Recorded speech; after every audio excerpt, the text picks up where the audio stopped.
I mean, I had an early morning. I woke up early. I went to the gym. I stretched. Did you do that, Billy? I stretched in bed.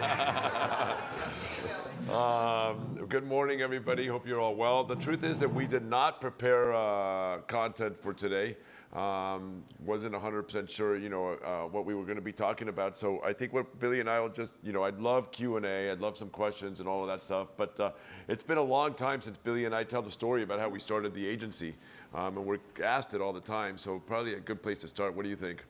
Yeah, and it doesn't change that much, but from time to time it becomes a different story.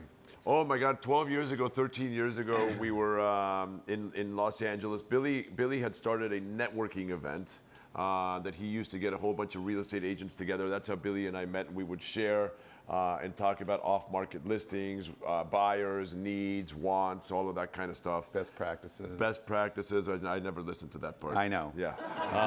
You still don't. I try my worst practices all the time. So we were doing that. Billy was the #1 agent at Berkshire Hathaway at the time, and ran a great event. It was a networking group that was about 25 people, and it was really all top producers. All top producers covering various areas of LA. And the idea was because I never really, having been a lawyer and having been a talent agent, I was in organizations where people worked together and there was collaboration. And when I became a real estate agent, it was odd to me that everybody went in their own offices, closed their door, did their own thing, and I didn't feel like I was getting the information and becoming, educated on what's going on. And so I started a networking group and invited a bunch of like-minded, youthful, good people, Mauricio being one of them. We didn't know each other really. No. We had come across each other here and there. When I called him, he was like, Billy who? You just wanted my information. I did. Yeah. I needed that Beverly. I was strategic about it. I had the Beverly Park guy, I had the Beverly Hills Flats, all the various areas. And we met for about 7 years, actually, about 25 of us. And we became this kind of tight group and did a lot of deals and got a lot of information together. And a lot of people in that group are now at the agency. Probably half of the group became the agency. Yeah. So, so basically, we were going through this time where there was a lot of frustration. There was change in the markets. There was going to be a shift. And it was kind of a new era, a new time of a lot of different businesses started at that time actually, and people kind of redefining and changing real estate. You have companies like Zillow that started soon after that. Compass started 6 months after we did.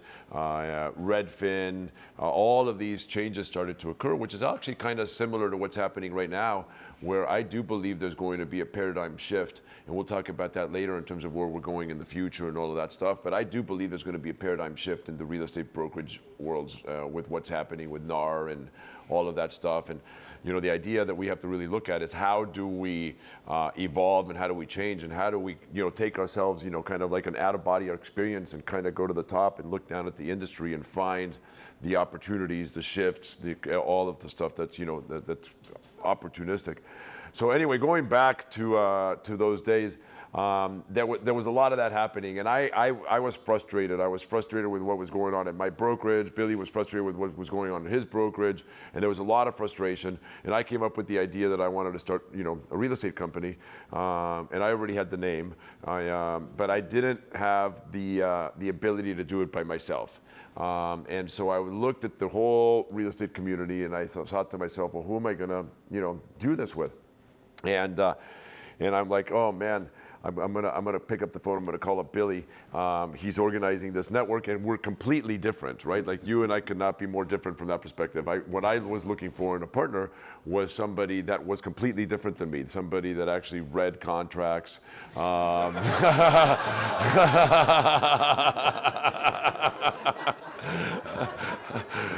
Somebody got things done, that dot the I's, cross the T's, because God knows I did not do any of those things. Yeah, I'm joking. Mostly. Kind of. And I picked up the phone, I called up Billy, and I go, dude, I've got this idea. I want you to meet me at my house. He kind of already knew what we were. We had never talked about. Actually, we both tried to start companies before, and they kind of both fizzled out. And we never really had ever talked about starting a company. And he calls me and he says, I'm finishing up the remodel of my house. I want you to come over, take a look. We'll shoot some pool. We'll drink some wine. And we had never really done that. No. And I, for some reason, knew why he was calling. Yeah, okay, tonight's good, yeah. So he unveils this thought. So we go, and I'm like, dude, I want to start a brokerage, and I want to do this, and I want to do that, and we started chatting and the whole thing, and Billy was like, I'm in, and he's like, well, we got to think of a good name, and I was like, well, I already got the name, there's no choices about it, right? I think we all like the name, right? It's a good name. Yeah. And, the idea of the name obviously comes from the genesis of the idea of the name comes from the fact that, I wanted it to be everybody's company. I wanted every real estate agent to feel like they owned it, like it was part of their DNA. Because for me, it was very frustrating. I used to work for a company called Hilton and Highland. And I was their number one agent. I became 20% of their production. I became the number one agent in California. And I was number 3 in the country at the time. And I did that as a solo person, not as a team. And I did, in order to do that, just so you guys know, I think it was $623 million worth of sales volume by myself. So, and I knew that the practices and the things that I did in order to achieve that were actually teachable, repeatable. They were not unique to me. They were systems and stuff that can be brought to everybody. And so the idea was to create that, that company.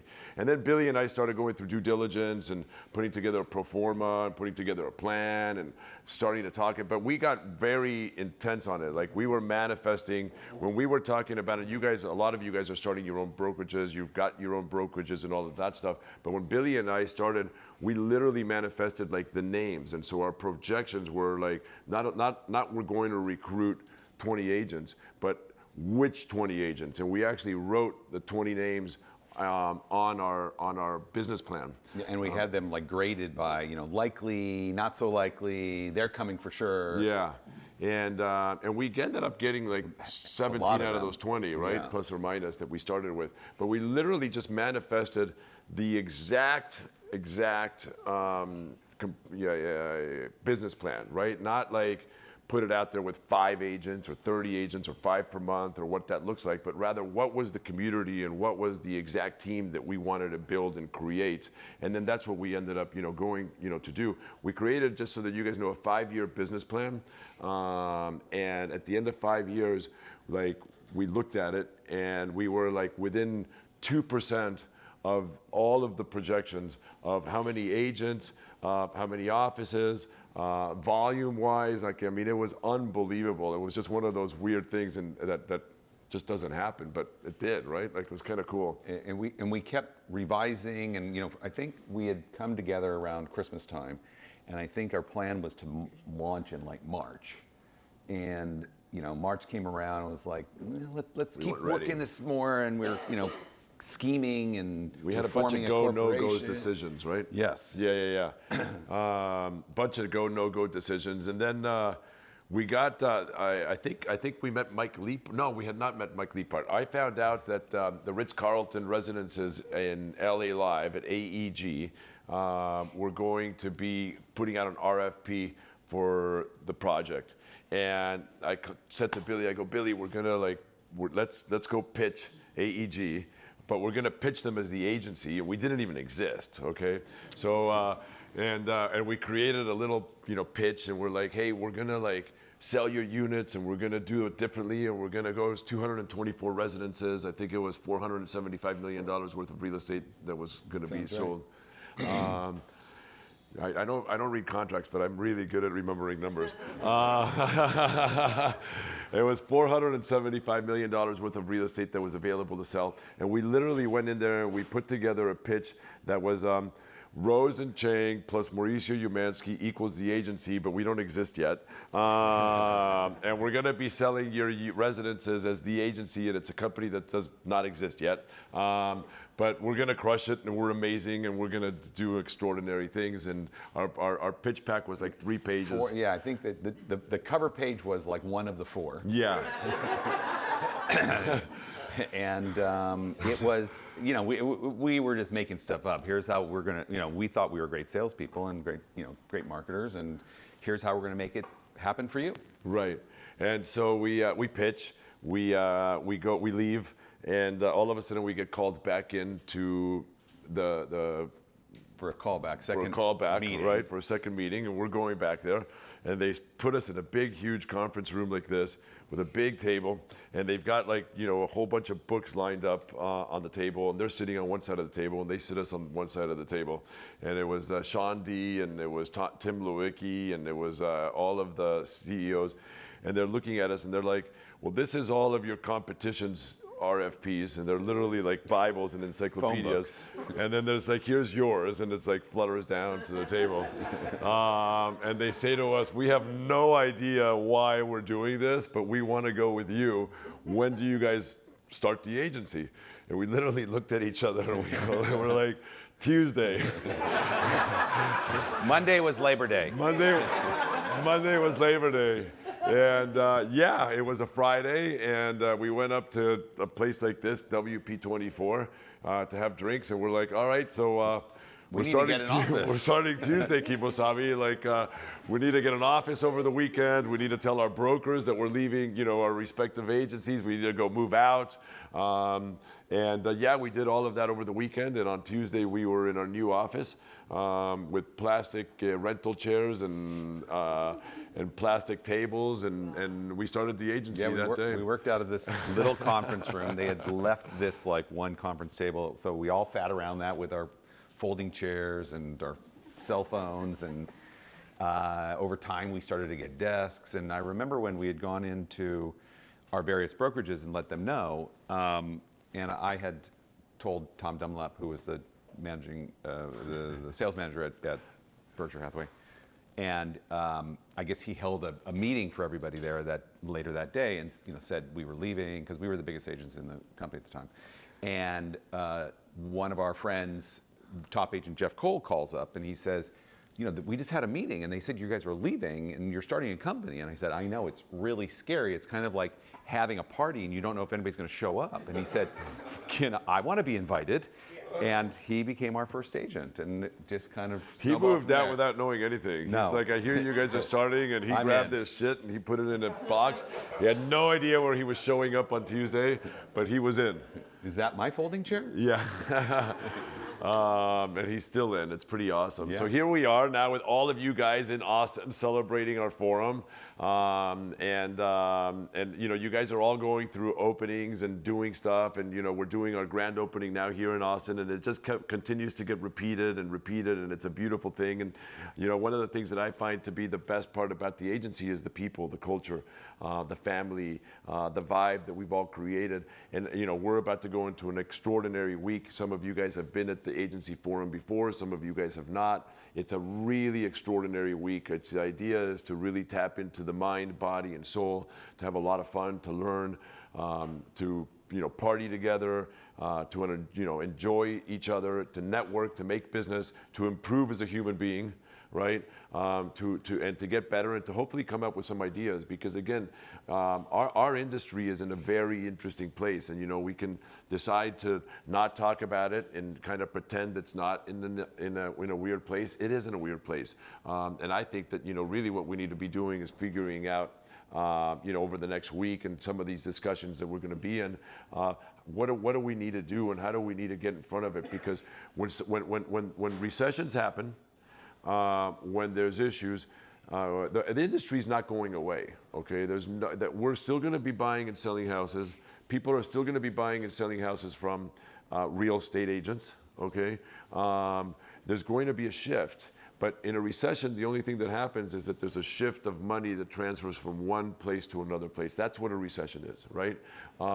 And so I believe that there is an extraordinary opportunity, we're constantly thinking about it, for us to, as we're nimble and as we're moving and as we're doing all of these things, for us to be the people that kind of create the shift, okay? That figure out where we want to be. And I don't know what that looks like today, but I do know that there's an extraordinary opportunity in front of us. And we just have to find it. And I don't think anybody has found it. I don't think anybody even knows that what's happening. But I think it's exciting. I think it's awesome. It's going to be hard, but extraordinary things don't happen unless you go through some struggles and you do some different things. And there's no question that there are those times coming. But I'm excited about them, and I cannot wait to see what that solution looks like. So that's how I'm looking at it. And frankly, it reminds me a lot of the time when we launched. I mean, we were in the wake of the Lehman crash.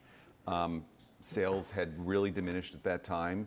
It was a time of fear and frustration and scaredness among agents. And I think part of what made us so strong and so powerful was that everybody really rallied around each other and came together, and it was a shoulder to cry on, a hug to receive, an encouragement, a word of advice. And as we move into this time, as it's changing, it's really about defining and being able to communicate what's your value proposition. And I think the agency provides that to everyone in so many different ways, because we're able really to come together and share all of our experiences, all of our strengths, and to be able to talk about our collective accomplishments as opposed to our individual ones. And that's really a difference with the distinction. Yeah.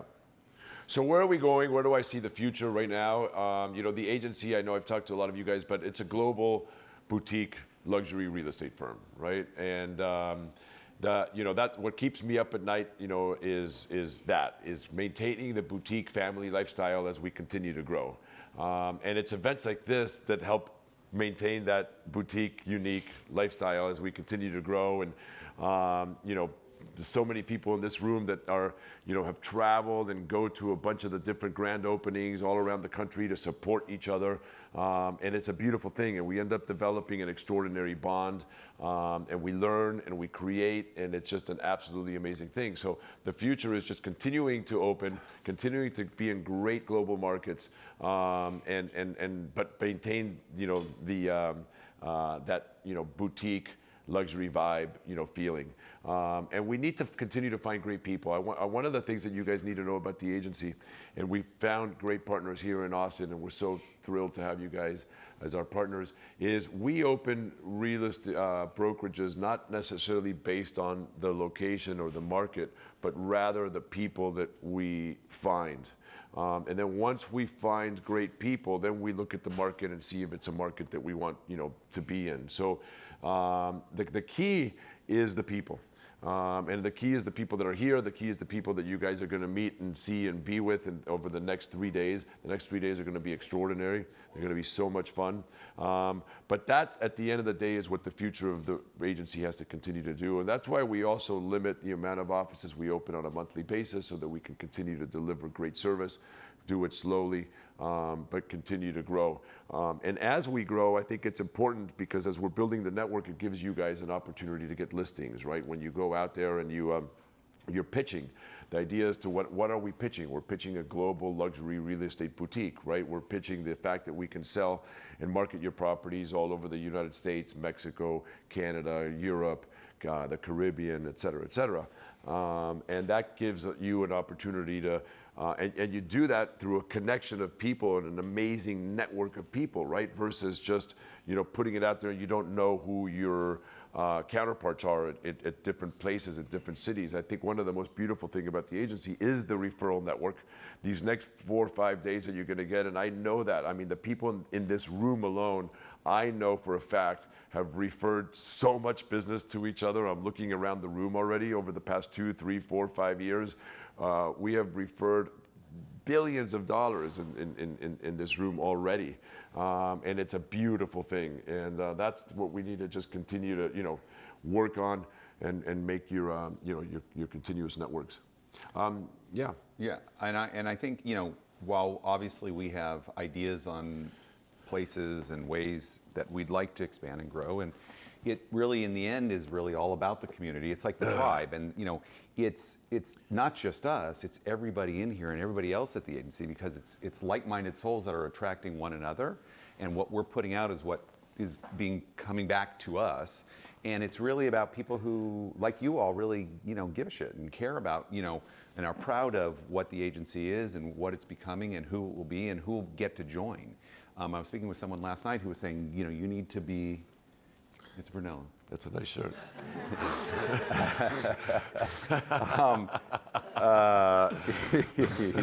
Well, I was coveting his Brunello jacket earlier.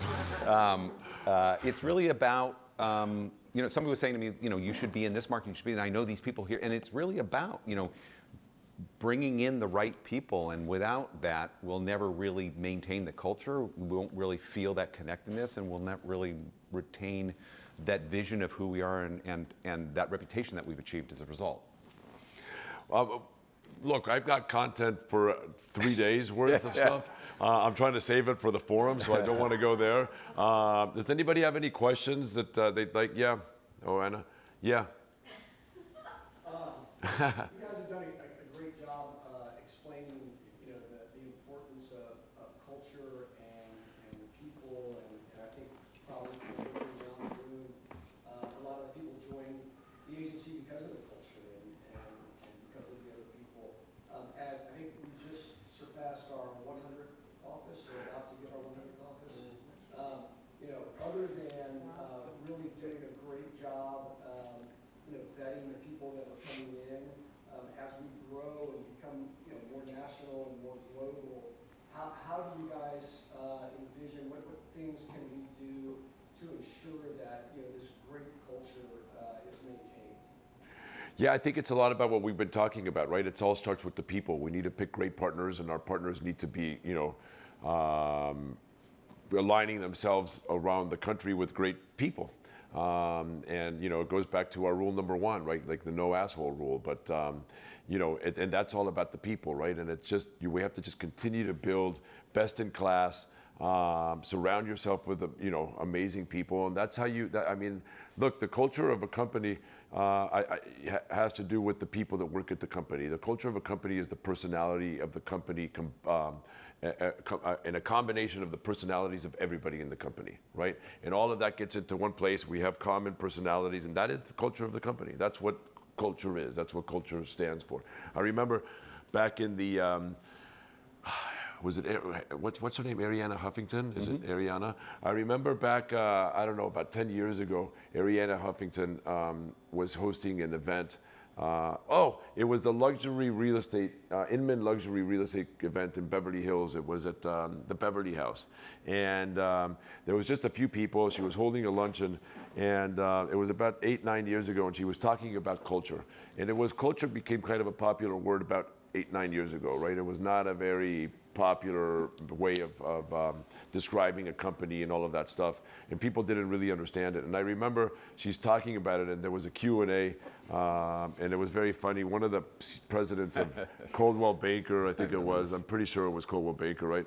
I think it was the CEO, got up, and they were struggling, and they were scratching their heads, and we were starting, Compass was starting. There was a whole bunch of stuff that was going on, and these guys were scratching their heads because they didn't know what to do.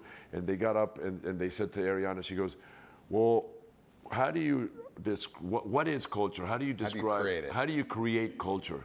And the very essence of the question was so telling about the company and the people, right? Because they just had no idea what they were even talking about, right? Like you can't just like start that, right? So I think it's just, you know, it's, you know, we interview and we talk to everybody that joins.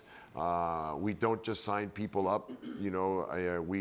I still meet and talk to absolutely everybody that you know, starting, you know, to be one of our global partners.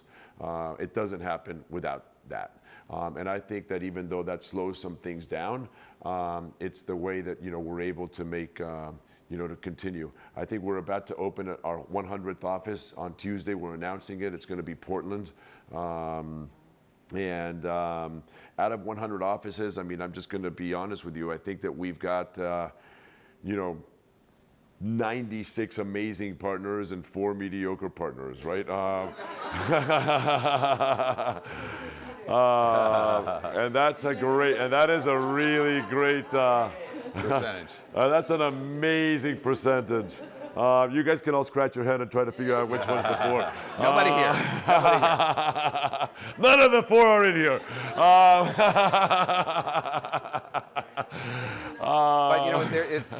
going back to your question, there's so many people in this room that I see at so many different office openings and events and being here at Forum, and it's that desire, that need to be with the rest of the tribe, to be with your colleagues, and it's that energy and that love and that connection that brings that just continues the culture. And it's incumbent on all of us to do it, because we can only talk to so many people each day, and if it was to rely on us, it wouldn't be. But because people really do care and feel that culture and that energy, and it exudes out, it's what continues it going forward. And by the way, I'm also happy to answer. There's a lot of agents here. Happy to answer just questions about just a regular, how to whatever a sales question. Like, it doesn't have to be a very deep question here. So, I've been in the world of brands for about 35 years, maybe longer. And so I've been lucky enough to see a lot of different brands, some that are built as I'm facing them, and some that were already built. And I think what you guys have done in the very short lifespan of this company is amazing in terms of what the brand is and what it represents. And I don't know whether you did it intentionally or sort of just happened and became Both. a viral kind of a thing. But I'm curious. I think it was all intentional, but Whatever the reason is, obviously but I'm curious. One of the great examples of branding is Apple, and Apple kind of got on track when they were finally able to articulate what their brand was supposed to be about. The IBMs and the HPs and all these other brands, the Dells, were all talking about them being basically machines for business. And Apple came out and basically said, we are tools for creativity. And that completely put them in a different place, viewed completely different by the rest of the world. And it came obviously from a human truth within their fan base of people that used to use the brand. But nonetheless, when they articulated that, they started basically rallying around that whole concept. The brand became what it became, and now is the most valuable company on the planet.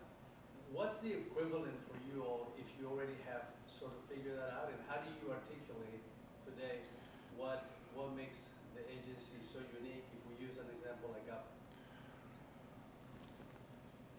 Well, to me, Mo talks about it being intentional, and I think there was a lot of intention for it to be a brand that resonated and that had awareness around the world. But it never ceases to amaze me when I can be wearing an agency shirt and I'm walking through an airport and somebody comes up to me and says, do you work at the agency? And I say, yeah. And they go, do you know Mauricio?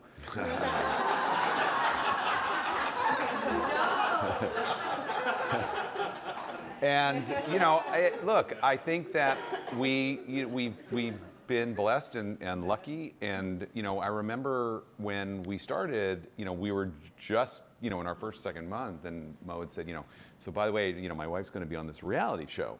And at the time, reality shows were not what they are today, really at all. And I was just like, getting started. yeah, whatever, sure, okay. And that provided an incredible platform on which you were extremely intentional. And I think you've really grown into and evolved to understanding what the potential is for using the platform. And whether it's Housewives or Buying Beverly Hills or Dancing with Stars, you've really put yourself out there, and I think really have leveraged your personality, your celebrity, and use the platform to benefit us all. Yes. By the name. So when I was a diplomat years before, I was in real estate, and when I announced that I'm opening the agency, it was a perfect name for me, for DC, and for me specifically, because everybody was talking about it and come back to me and tell me, did you know Nurit opened the Mossad? yeah, the CIA, the Mossad, yeah, exactly. Yes, they were all talking about the Well, Mossad. the only reason we're the agency re.com is because the agency.com was taken by the CIA, so just so you know that. We had a lot of noise for that. It was great, but seriously, it's a wonderful name. Thank you. Yeah, look, it stands for simplicity. It stands, the logo on its own. I can tell you that when Billy and I started, we put up all our money. We went for it, and Billy says to me, "We're going to hire this company to do our brand, Our logo. Our logo." And I'm like, okay, well, you know, but he goes, they're really expensive. And I don't remember what the number was, $50,000 or something like that. And like, we did not have 50,000. Like, that was like a huge portion of our budget. And I go, dude, like, we cannot spend $50,000 on our logo. Like, I mean, we can get it done for like 3,000. He goes, no, we need to go with this one. It's a super important. They had done all the rebranding for Audi and for a couple, I think. They'd worked with BMW and Yeah. Coke and the major corporation, Nike. A friend of mine, a good close friend of mine, is a marketing guru. And when I said we were going to start the company, he said, okay, there's 3 things you need to do. You got to go to this company and get your logo made. You've got to create a mission statement. Yep, And then you've got to read Delivering Happiness. yep. And all 3 of those were major cornerstones for the company and where we are today. Yeah, so we went to, it just shows you the value of, you know, even the commission. Like, you know, we deserve, you know, to earn a big commission. And these guys deserve to get, you know, make $50,000. But I can tell you that they showed us, you know, 3 options. The first option was this one. It was in a different color, but it was this, it was this one. And we're like, that's it. And they're like, well, you don't want to see the other 2? And we're like, no, like, this is it. Like, and I'm like, you nailed it on one option. Can I get a discount?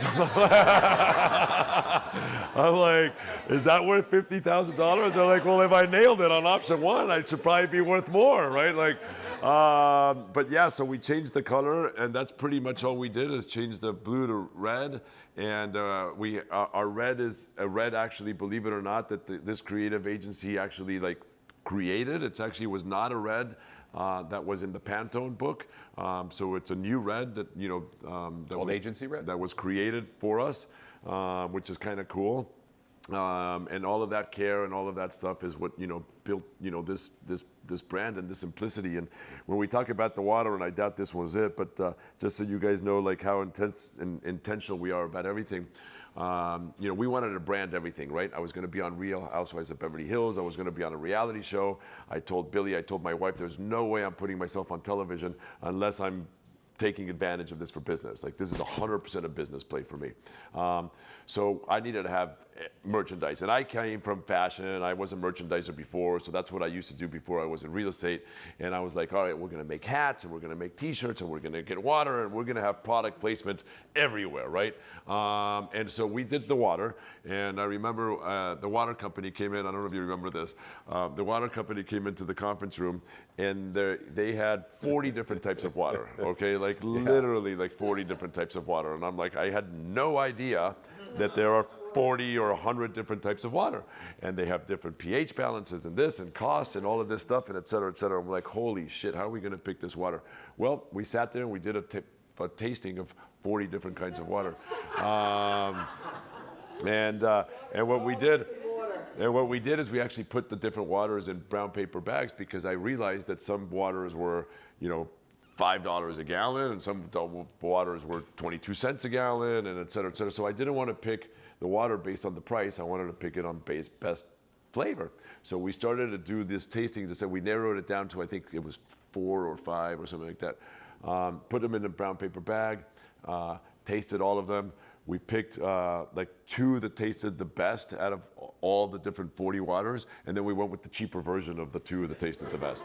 And that's how we picked our agency water. But that literally picking the water and what we were bottling and the black cap, and it's evolved now, what have you, but that whole thing, like, that was like a 6-hour process, like, just to decide what kind of water we were going to be all drinking and all of that stuff. So when we started and what we're doing, and sometimes you lose all of this stuff, but we have our own playlists, you know, for open houses. You know, the agency candle originally had a special scent, which also has kind of gotten lost just through time, but we should try to bring that back too, where it was a special scent that was an agency scent. So it was just all of these little things that are just very, you know, specific. And I remember actually when we first started, every single thing that was, you know, made available, whether it was a listing presentation or it was a marketing piece or it was an article that was being written, I read everything, every brochure, I wrote or read. That's why I picked him as my partner, guys. Like, let's just be clear. I'd be like, Billy, did you read it? But what you know, and obviously that's not scalable, and you know, I would go crazy, and you know, I was wearing a million different hats at the time, and thankfully, you know, we've been able to get people like, you know, Laura, who, you know, channels who we are and what we want to be, and all the rest of you who do that, and that's really what, you know, continues that line. Yeah. Any other questions? You guys got us. Czar. What about expansion to Asia? Definitely. As an Asian, I have to ask you. What's that? As an Asian, I have to ask. No problem, bro. We're looking at it hard right now. It's difficult. There's a lot of legal issues from that perspective. It's not that easy to set up, but we're looking at it hard. I think ideally, you know, to start would probably be Singapore and Hong Kong, you know, then Tokyo or something like that. But I think Singapore is really where all the money is flowing to right now, whether it's China, whether it's Chinese money, Malaysian money, Indonesian money, it's all flowing through Singapore right now. 1 in 8 Singaporeans buy real estate outside of Singapore. Yep. So we're looking at it hard. I'm talking to some really great people right now. I wouldn't be surprised if by next forum, you know, we're starting to, you know, opening up our first office in Asia. Yeah. Any other questions? I don't have a question, I have a comment. Please. I've heard you tell the story of the Inception so many times, and obviously I read it in the book, but it just struck me when you were talking about going in the boardroom. You had like very little materials, you were just basically the two of you and Blair, but you walked in there and you got it. And so I think sometimes when we go in these markets, people are like, no one really knows who we are. You know, no one knows the agency here. And no one knew the agency in that boardroom, but you won. That's right. And you won because you were enthusiastic, you had the knowledge behind you with the people that you partner with. And so when you were talking about partnering with, you know, the people that we have in this room, it, like all of that, it was very apropos to me. I was like, oh my gosh, that's foreshadowing of every single marketplace that you go in. We're like the very first one, right? And you were the very first one, but you landed the pitch. And a lot of times I think people go, I don't know if we're gonna get it because no one knows who we are, and this company has this much market share. I'm like, that's not what we're about. That's not, when you go pitch the agency, it's such a different pitch. And so you've now duplicated, or 100 times over that same pitch, right? In each marketplace that you've gone in each office that opens, and we won, you know, we're winning. And so I just thought that was really interesting, as you were saying, that here you are in the boardroom up against these big box brands, and you came out winning. So. Thank you, Wendy. Anybody who does not know Wendy Walker, she is the bomb. She's probably one of the top. She's in the top 2 or 3, and that's why we love you. I have a question. Yes, Peter Torkin. I left the middle name out. You left the middle. I left the middle name out. Question.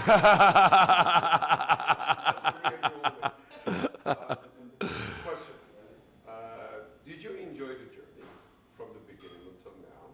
And are you both enjoying the journey now as we go into the new expansions and better and bigger? That is such a great question, Peter. Did we enjoy the journey, and are we enjoying the journey is the question he asked. And it's such a great question because seriously, my life in the last 2 weeks, that's probably one of the things that I've been thinking about the most.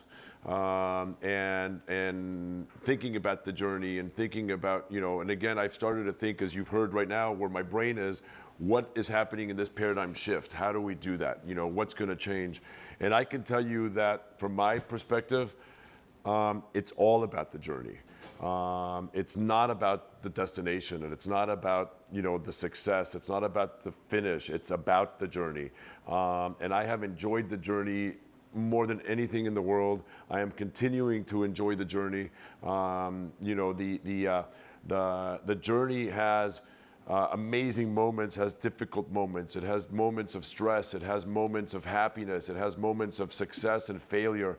All of those things that come together, that is the journey, and that is the best thing. When you've got obstacles and you get excited about conquering those obstacles and being creative about how to fix those things, that's part of the journey, and that is what is the most exciting thing for me. So for me, particularly over the last 2 weeks, again, all I've been thinking about was, this journey that we're on, and always arriving into Forum, I think about that just because it's such an important week where we're going to be discussing a lot of different things and, the state of the market and the state of the agency and where we're going and what we're doing. But from my perspective, I start thinking, more emotionally, more, mind, body, soul, as we like all of that stuff. And we're definitely a company that has, some spirituality to it. And so I really start, getting much more philosophical at this times of the year. And the journey is everything for me. Beautiful. Are there plans to go public with the agency, and if there are, are there ideas on ways to maintain the culture and maintain basically what you built so far together? So that's a great question. We've toyed around with that idea. Right now could not be worse timing to do that, so it's definitely not happening anytime soon.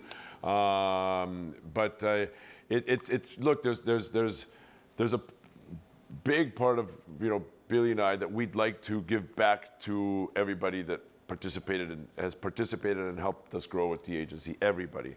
And one of those ways of doing that is by going public and by figuring out a way that we can.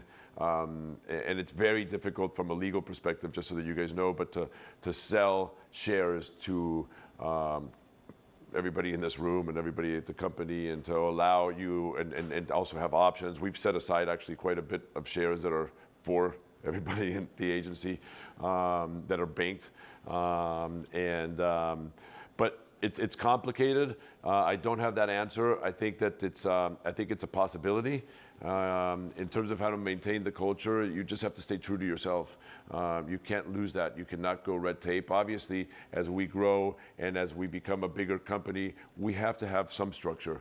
If it was up to me, we'd have zero structure, but it's, at a certain point, it's not up to me. But you do have to have some structure, right? So, we all talk about, the red tape and, like all of that stuff. And it gets more and more complicated, but you do have to have, in order, and then you have people complaining about, efficiencies or this or that. So in order to have efficiencies, in order to have, a great operational stuff, you need to have some structure, right? And so the idea is to just not lose that by just continuing to have great people. I don't believe that going public means that you lose, your culture. Going public is just strictly a ways and a means to, to capitalize, right? And I guess maybe I meant more like, maintaining that boutique approach. I don't think it has to change. So again, it's not in the books right now, but the idea is that would, but it certainly has been thought about. Whether we think about it again 2 years from now, who knows? Whether we think about it again 5 years from now, who knows? It is the wrong time to go public right now. So we're far from that at this moment.